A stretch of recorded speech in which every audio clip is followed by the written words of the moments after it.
Hello friends, RK competition class में आप सभी का स्वागत है। आज की वीडियो में हम प्रतिशत से संबंधित प्रश्नों के टाइप 11 के बारे में डिस्कस करेंगे। टाइप 11 के प्रश्न परीक्षा पर आधारित प्रश्न हैं। आइए वीडियो को शुरू करते हैं। पहला प्रश्न क्या है? एक विद्यार्थी को पास होने के लिए कुल अंकों का 33% अंक प्राप्त करना आवश्यक है। उसने कुल अंकों का 25% अंक प्राप्त किया और 40 अंकों से फेल हो गया। तो कुल अंकों की संख्या कितनी, यानी कि कुल अंक कितने हैं या पूर्णांक कितने हैं? पूर्णांक कितना है?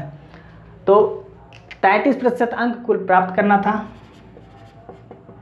यानी पास होने के लिए।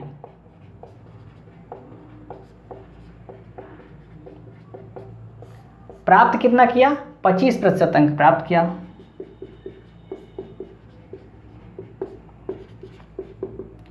अंक प्राप्त किया और 40 अंकों से फेल हो गया। यानी कि 33% अंक प्राप्त करता तो पास हो जाता, लेकिन प्राप्त किया 25% अंक। और कितने अंक से फेल हो गया? 40 अंक से फेल हो गया। यानी कि इनके बीच का जो अंतर है कितना है? यहाँ पे 8 का अंतर है। यहाँ पे 8 का अंतर है और 40 अंक अगर और प्राप्त किया होता तो 33% वो पा जाता और पास हो जाता। यानी कि 40 का जो अंतर है वो किसके बराबर है? 8 के बराबर है। तो इसकी तुलना हम किससे करेंगे? 8 से करेंगे। और निकालना क्या है? पूर्णांक। यानी कोई भी चीज़ अपने आप में 100% होती है, तो हम 100 से गुणा कर देंगे, काट देंगे। 8 × 40 और 5 से गुणा हो जाएगा, कितना हो जाएगा? 500। यानी पूर्णांक कितना हो गया? 500। यही हमारा आंसर हो गया। आइए नेक्स्ट प्रश्न देखते हैं। दूसरा प्रश्न क्या है? किसी परीक्षा के लिए उत्तीर्णांक 40% है। एक विद्यार्थी ने 185 अंक प्राप्त किया तथा वह 15 अंकों से फेल हो गया। तो परीक्षा का अधिकतम अंक क्या है? पिछले वाले प्रश्न में 2% दिया हुआ था, यहाँ पर सिर्फ 1 ही प्रतिशत दिया हुआ है और यहाँ पे अंक दिया हुआ है। तो आइए देखते हैं। उत्तीर्णांक कितना था? 40% था। यानी कि 40% अगर प्राप्त करता तो क्या हो जाता? उत्तीर्ण हो जाता।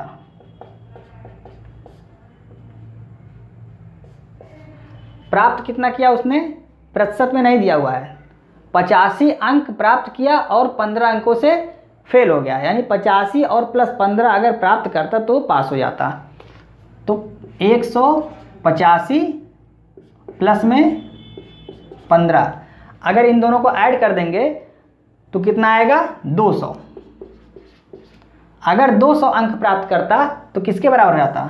40% के बराबर, क्योंकि 40% क्या है? उत्तीर्णांक है। और उत्तीर्ण होने के लिए उसे कितना चाहिए? 40% चाहिए, लेकिन उसने प्राप्त किया 185 अंक और 15 अंकों से फेल हो गया। तो इन दोनों को जब हम ऐड कर देंगे तो कितना आएगा? 200। और 200 अंक अगर प्राप्त करता तो क्या हो जाता? पास हो जाता। तो 40% का वैल्यू कितना हो गया? 200। 40% बराबर कितना हो गया? 200। तो जब 40% बराबर 200 है तो 1% बराबर कितना होगा? काट देंगे, 4 × 5 = 20। यानी कि 1% बराबर कितना हो गया? 5 हो गया। अब हमसे पूछ रहा है अधिकतम अंक, यानी कि पूर्णांक। तो कोई भी चीज़ अपने आप में 100% होती है। तो 1% बराबर 5 है, तो 100% बराबर कितना हो जाएगा? तो यहाँ पर 100 से गुणा कर देंगे, यानी 5 × 100 बराबर कितना हो गया? 500। ये क्या आ गया? पूर्णांक।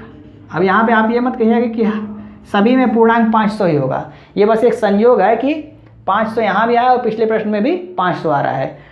सभी का आंसर 500 नहीं होगा कि आपको 500 किसी ऑप्शन में लिखा, आप 500 टिक कर दिए, ये आंसर हो गया। यहाँ पे एक संयोग है जो 500 इसमें भी आ गया और पिछले क्वेश्चन में भी 500 आया था आंसर।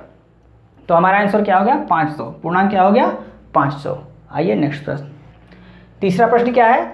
एक परीक्षार्थी ने 30% अंक प्राप्त किया और 5 अंकों से अनुत्तीर्ण हो जाता है। एक अन्य परीक्षार्थी 40% अंक प्राप्त करके न्यूनतम अंकों से 10 अंक अधिक प्राप्त करता है। तो उत्तीर्ण होने के लिए न्यूनतम अंक कितने होंगे? यहाँ पे पूर्णांक नहीं पूछ रहा है, उत्तीर्ण होने के लिए न्यूनतम अंक कितने होंगे।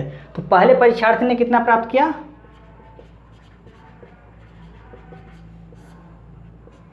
30% अंक प्राप्त किया और 5 अंकों से वो क्या हो गया? अनुत्तीर्ण हो गया। यानी कि उसका 5 अंक माइनस रह गया, कम ही प्राप्त किया। दूसरे परीक्षार्थी ने क्या किया? 40% अंक प्राप्त किया, लेकिन 10% अंक अधिक प्राप्त किया। यानी कि जितना उसे प्राप्त करना था उससे 10% इसने अधिक अंक प्राप्त किया, प्लस 10 हो गया।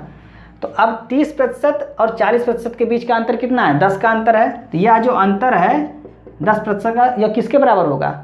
यह इस अंतर के बराबर होगा। और इसके बीच कितना अंतर है? चूँकि एक प्लस में है एक माइनस में, तो कितना हो जाएगा, दोनों ऐड हो जाएगा, तो 15 का अंतर हो जाएगा। अब ये 10% बराबर कितना हो गया, 15 के, तो 10% बराबर कितने के, 15 के। तो 1% बराबर कितना हो जाएगा, 1% बराबर हो जाएगा 1.5 के। 10 से भाग देंगे तो 1.5 हो जाएगा। अब हमें 1% का मान प्राप्त हो गया कि 1% बराबर हमारा 1.5 अंक है, 1.5 अंक है। तो निकालना क्या है, न्यूनतम अंक।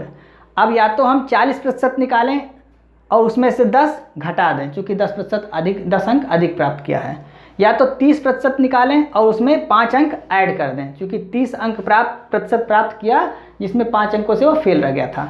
तो आइए निकाल लेते हैं हम, 40% ही निकाल लेते हैं। 1% बराबर कितना है, 1.5 है या 1.5 है, तो 40% बराबर कितना हो जाएगा, 1.5 इंटू 40, इसको गुणा कर लेंगे, 15 चौके 60।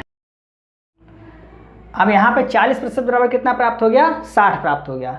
लेकिन 40% अंक जब प्राप्त किया तो 10 अंक उसने ज़्यादा प्राप्त किया न्यूनतम अंक से, यानी कि जो पासिंग मार्क था उससे 10 अंक ज़्यादा प्राप्त किया। तो इसमें से हम क्या करेंगे, 60 माइनस 10 कर देंगे, तो बराबर 50 अंक। ये क्या हो गया, यही उसका न्यूनतम अंक हो गया।